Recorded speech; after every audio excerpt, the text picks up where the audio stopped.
আজকাল কাগজ এবং কলমের কালি দিয়ে বই হাতে নিয়ে মানুষ না পড়লেও মোবাইল ট্যাব, কম্পিউটারের এবং পিডিএফ বই কিন্তু কম বেশি সবাই পড়ে। বই মানুষের নিত্য সঙ্গী, জ্ঞানের আধার। মাঝে মাঝে বই বিনোদনের কুরাগো হয়। এই বই পড়ে মানুষ হিমো, মিসির আলী, শার্লক হোমসের মতো হাজারো চরিত্রের সাথে পরিচিত হয়েছে এবং কখনো কখনো নিজেকে এই চরিত্রের মতো ভেবে কেউ কেউ রোমাঞ্চিত হয়। মাঝে মাঝে বই মানুষকে যেমন রহস্যের ভেতর দিয়ে নিয়ে যায়, আবার সেই বই সকল রহস্যের জটও খুলে দেয়। কিন্তু আমরা আজকে যে বইয়ের কথা বলবো সেটা নিজেই কয়েক শতাব্দী ধরে বিশ্ববাসীকে রহস্যের মায়াজালে ডুবিয়ে রেখেছে। বইটির নাম হচ্ছে কোডেক্স গিগাস। কোডেক্স গিগাস আসলে ল্যাটিন শব্দ। কোডেক্স গিগাসের অর্থ হলো বিশাল আকারের বই। এই বইটি শয়তানের বাইবেল নামেও পরিচিত। এই বইটি নাকি শয়তানের নিজের হাতে লেখা, তাই এই বইটিকে শয়তানের বাইবেলও বলা হয়। বইটি কাঠের তৈরি মলাটে ঢাকা, যা চামড়া এবং কিছু অলঙ্কিত ধাতু দিয়ে আবৃত। এই বইটি আকারের দিক থেকে পৃথিবীর সবচেয়ে বড় বই। তো চলুন আধ্যাত্মিকের নতুন একটি এপিসোডে শয়তানের বাইবেলের বিষয়ে জানার চেষ্টা করব। তো চলুন শুরু করা যাক। আর চ্যানেলে নতুন হলে অবশ্যই সাবস্ক্রাইব করে নেবেন এবং বেল আইকনটি অন করে রাখবেন। তো চলুন শুরু করি। কোডেক্স গিগাস বা শয়তানের বাইবেল 37.2 ইঞ্চি লম্বা, 19.7 ইঞ্চি চওড়া এবং 8.6 ইঞ্চি পুরু, যা মধ্যযুগীয় বৃহত্তম পাণ্ডুলিপি হিসেবে পরিচিত। 75 কেজি ওজনের এই পাণ্ডুলিপিতে রয়েছে 310টি চামড়ার কাগজ, যা তৈরি করতে 160টি কচ্ছরের চামড়া ব্যবহৃত হয়েছে। প্রথম দিকে এতে 320টি, কোথাও আবার 600 পাতার কথা বলা হয়, কিন্তু পরবর্তীকালে এর থেকে 8টি পাতা অপসারিত করা হয়। ধারণা করা হয় সে পাতাগুলোতে বেনেডিক্ট সন্ন্যাসীদের নিয়মকানুন এবং গোপন তত্ত্ব ছিল। এই বই স্থানান্তরিত করতে কমপক্ষে 2 জন মানুষ লাগে। কোডেক্স গিগাস বা শয়তানের বাইবেল নামের এই বইটি নিয়ে অদ্ভুত এক পৌরাণিক কাহিনী রয়েছে। কি সেই পৌরাণিক কাহিনী, তাও জানবো আজকের এই ভিডিওতে। 1300 শতাব্দীর প্রথম অংশে হারমান ডেকুলাস নামে এক সন্ন্যাসী এই কোডেক্স গিগাস লিখেছেন।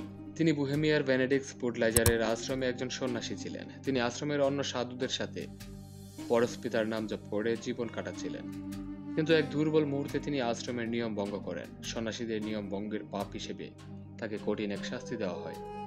তার শাস্তি হলো একটা বদ্ধ কুঠুরিতে তাকে আজীবন নিঃসঙ্গ অবস্থায় কাটাতে হবে। হারমান এই কঠিন শাস্তি মেনে নেন।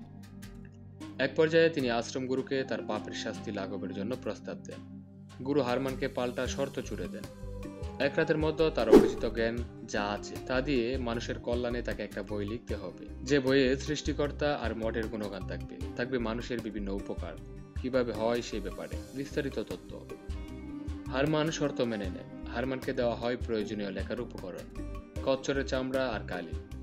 এক সন্ধ্যায় লিখতে বসেন হারমান। তিনি মাঝরাত পর্যন্ত এসে দেখতে পান মাত্র অর্ধেক পাতা লিখতে পেরেছেন। হতাশায় হারমান ওই মাঝরাতে নিজের রক্ত দিয়ে শয়তানকে একটা চিঠি লিখেন। চিঠিতে তিনি শয়তানের কাছে এই বলে সাহায্য কামনা করেন যে শয়তান যদি তাকে এই বই লিখে দেয় তবে তিনি তার আত্মা শয়তানকে সঁপে দেবেন। হারমানের ডাকে সাড়া দেয় শয়তান। সশরীরে হাজির হয় শয়তান। শুরু হয় কোডেক্স গিগাস লেখা। ভোরের আগেই লেখা শেষ হয়ে যায় এই বিশাল বইটি। নিজেকে প্রমাণ দেবার জন্য নিজ হাতে শয়তান তার ছবি বইটির 290 নম্বর পৃষ্ঠায় এঁকে রেখে যায়। শয়তানের সাহায্যে লেখা বলে একে শয়তানের বাইবেল বলা হয়। কি আছে এই কোডেক্স গিগাস বা শয়তানের বাইবেলে? ল্যাটিন ভাষায় পুরো বালগেট বাইবেলের পাশাপাশি অনেক ঐতিহাসিক নথি অন্তর্ভুক্ত রয়েছে এতে। স্রষ্টার বিপক্ষতার পাশাপাশি বিভিন্ন রোগের চিকিৎসা পদ্ধতির বর্ণনা দেওয়া হয়েছে এই বইয়ে। এছাড়াও ভয়ঙ্কর রোগের অভিশাপ ও মুক্তি, আত্মাকে বশীকরণ ও লালন পালন, কালো জাদুর মন্ত্র সহ নানা বিষয়ে সমাধান দেওয়া আছে এই বইয়ে। কিভাবে ডাইনি চেনা যায় এর বর্ণনা রয়েছে এখানে, এমনকি চুর ধরার কলাকৌশলও রয়েছে এই বইয়ে। বেনেডিক্টাইন সন্ন্যাসীরা অর্থ সংকটে পড়ে বইটি প্রাগের এক সন্ন্যাসীর কাছে বিক্রি করে দেন। এরপর এই বই 1477 থেকে 1593 পর্যন্ত ব্রোম্ট মনাস্টরিতে ছিল। বইটির প্রতিমোহ দেখে সম্মানস্বরূপ প্রাগের সন্ন্যাসীরা প্রাগ সম্রাট রুডলফকে বইটি উপহার দেন। 1648 সালে প্রাগের সঙ্গে 30 বছরের যুদ্ধ শেষে বিজয়ী সুইডিশ সৈন্যরা এই বই লুট করে 1648 সালে স্টকহোম সুইডিশ রয়্যাল লাইব্রেরিতে নিয়ে যায়। 1649 থেকে 2007 সাল পর্যন্ত বইটি সেখানেই সংরক্ষিত ছিল। 7 মে 1697 সালে সুইডেনের রাজপ্রাসাদের লাইব্রেরিতে এক মারাত্মক আগুন লাগে। আগুনে বইটির কিছু পাতা পুড়ে যায়, কিছু পাতা বাতাসে উড়ে যায় এবং পৃষ্ঠাগুলো আর খুঁজে পাওয়া যায়নি। বর্তমানে এটি সুইডেনের জাতীয় গ্রন্থাগার স্টকহোমে সংরক্ষিত রয়েছে। কোডেক্স গিগাস নিয়ে প্রচুর গবেষণা চলছে। ন্যাশনাল জিওগ্রাফির প্রতিবেদনে বলা হয়েছে, এটা নিশ্চিত করা হয়েছে যে এই কোডেক্স গিগাস একজন মানুষেরই হাতে লেখা। এটি লিখতে ব্যবহার করা হয়েছে পোকামাকড়ের বাসাবাড়ি দিয়ে তৈরি এক ধরনের কালি।